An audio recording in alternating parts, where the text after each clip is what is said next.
Welcome to Nerf and Turf. I'm Andrew, and on today's episode of Nerf and Turf, I'm going to be talking about my really cool Nerf war that's coming up. So in 3 days, yes, that's right, count them, 3 days, we have the Nerf and Turf War coming up. That's going to be on May 26th, which is 3 days from today on Saturday. Now this war is going to take place in the DFW area in Arlington, Texas. And so if you're in the area, please come. I'm really excited about it. And if you're not, I'm going to be filming some epic footage, so hopefully you'll enjoy that too. We're going to be doing a multitude of game types, a lot of team deathmatch, a little bit of capture the flag, search and destroy, attack and defend.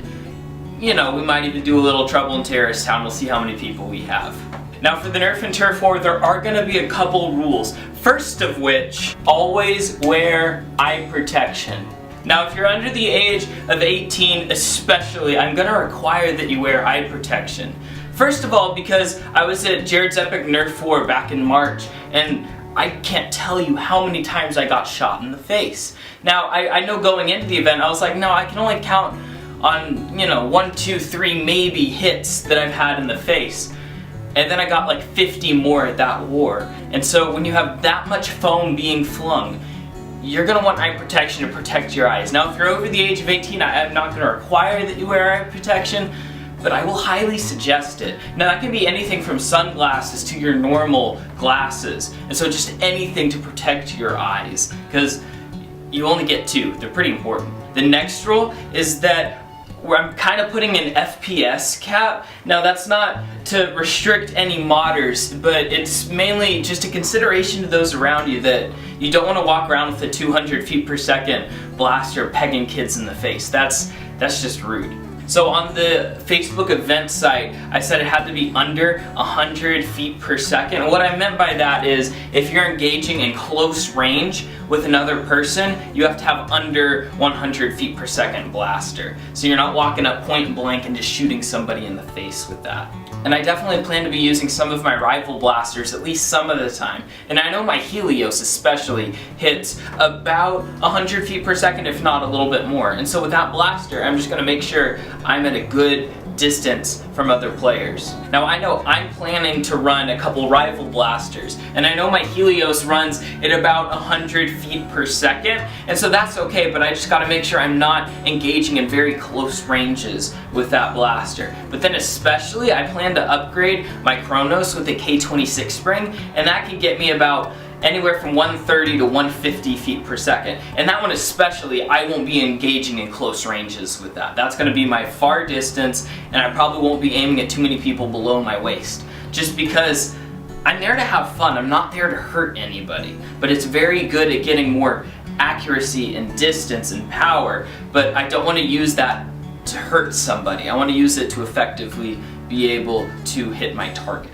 And then another important piece of information is that I am bringing a community pool for the Nerf darts. And so we're just all going to be using the one box. So that way, if you bring 100 darts of your own and then it gets all mixed up, that would be frustrating. And so instead I'm going to have my darts provided for you guys so that we can all pull from that and then they all go back into the same box at the end of the day. And I won't be having that many rival rounds, so if you plan to play with rival, you may need to bring your own rounds for that. But the nice thing is with the rival rounds, you can order from Headshot Ammo and you can get them color coordinated. And so that way you know what your color is. So I wanted to give you a couple possible loadouts that you can bring to the war. Now I'll be doing actual loadouts on these further on, but I just wanted to give you a brief example of types of loadouts I might be bringing to this war. So here I have my Nerf rival Helios, which is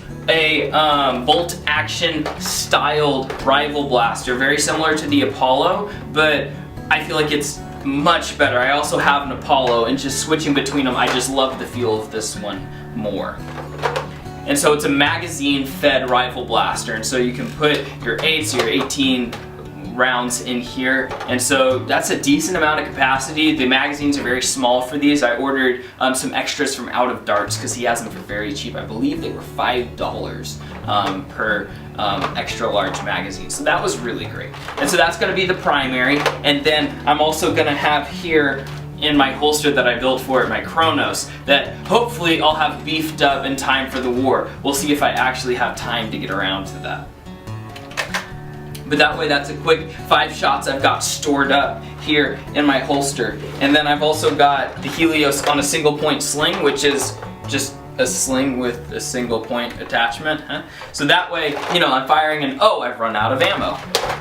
I drop it and put it on my back and I'm good. And now it stays there. And so for the most part, all this gear stays very close to my body while I'm moving, and I can quickly get my secondary out. And so that's the fun part with that. Next, I've got a more traditional loadout for you. I've got my Star Wars Stormtrooper blaster that I recently found at the thrift store. It's a pump action, slamfire enabled side magazine blaster. Very similar to the Raider or the Rampage. However, I haven't experienced any malfunctions with it. This has been working great. I know with my Raider, it's jamming every 3 seconds and it barely ejects the dart out the barrel. But with this blaster, it's very compact. It's even got a little stock back here, which is really sweet.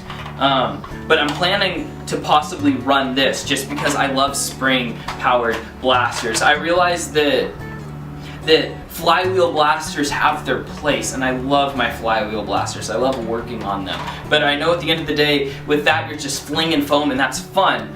But I also like to feel more accurate. No, a spring-powered isn't any more accurate, but I'm thinking more about each dart that I shoot. I'm conserving my darts, and I just have a lot of fun with it. And to me, that's still a pretty fast rate of fire right there. And then of course, you know, the mag's gonna be sticking out pretty far, but that's okay. And I also have a magazine rig that I built with duct tape that I'm gonna have on my waist on the other side. That way I can put 18 round stick mags in there. With this, I'll probably still be running my Kronos as my sidearm, just because it's a very handy sidearm. I really enjoy using my Kronos. But again, I have this on a single point sling, so that way, you know, I'm running around, pew, pew, pew, and then I can just drop it when it runs out and go straight to my secondary if I don't have time to reload this. So that's the point of the single point sling. See what I did there? But I really enjoyed this blaster. I have a lot of fun working with it. It was a great find at my local thrift store. And then of course, you don't need a complicated loadout. You don't need a setup, a rig. You don't need the slings or the holsters. If you just run around with one blaster the whole time, you're still gonna have a great time.